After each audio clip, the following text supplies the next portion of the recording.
Hello mga Suki Loves, kamusta po kayo? Gagawa naman po ako ngayon ng aming hot sauce. Ito po ay kamatis. Blender ko na po siya. Saan ko ba ginawa ang aking kamatis? Ito pala, dito lang. See, sa ganitong blender lang. Ito po yung, puro po siya kamatis. Wala po siyang nakahalong tubig. As in kamatis lang po talaga. Ito naman po hot chili. Ito po kung tawagin sa Pilipinas, ito yung sinasabi nilang chili garlic paste, ganun. Pero ako kasi, yung paggawa ko, hindi ko nilalagyan ng mga kung ano-ano. It is ganito lang po siya. Ayan. Puro po siya hot chili. Yung una ko nilagay is kamatis. Ito naman po is bawang. Yan, blender ko na rin po siya. Tapos, ito naman po asin. Yan po ang ilalagay ko dyan.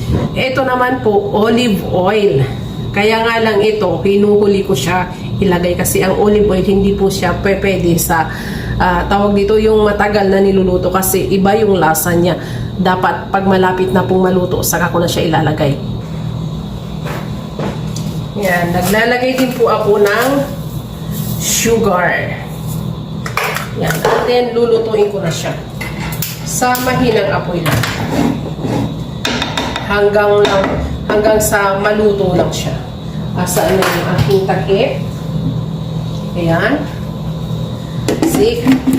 Kung makikita nyo po ang apoy niya is mahina lang po talaga. O, diba? Hayaan ko na siya dyan hanggang sa maluto.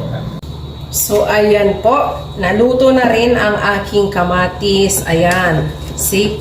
Yan po yung texture niya. Dapat talaga mahinang apoy lang at saka dapat lutong-luto siya lahat. See? Tapos, maglalagay na po ako ngayon ng olive oil. Dito po, sa recipe ko na to, ginamit ko po ito sa lechon namin sa Pilipinas. Kasi nagpapa-order po kami ng lechon. See? Kung sino po may mga gusto dyan, lalo po sa Luzon, order na po kayo sa amin. Ito po yung sauce namin. Yan. Dapat lang medyo marami ang olive oil na nilalagay. See? And then lakasan ko lang ng konti yung apoy niya. After 3 to 5 minutes, okay na siya. Dapat lang medyo mas marami ng konti ang olive oil. Yan. Kasi siya yung nagpapalasa talaga. Hindi kasi pwede sa kanya yung dry. Yan.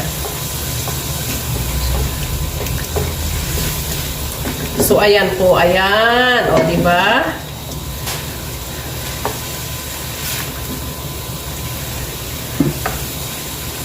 Dagdagan ko pa ng konti. Kasi, hindi kasi siya masarap kapag dry. O, ayan.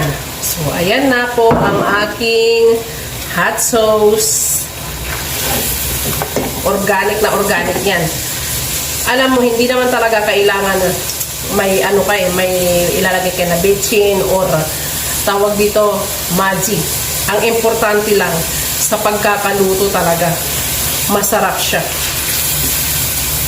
Pero sa ibang recipe ko dito, naglalagay ako ng mga magic kasi yung amo ko, yun ang request niya ba. Ganun.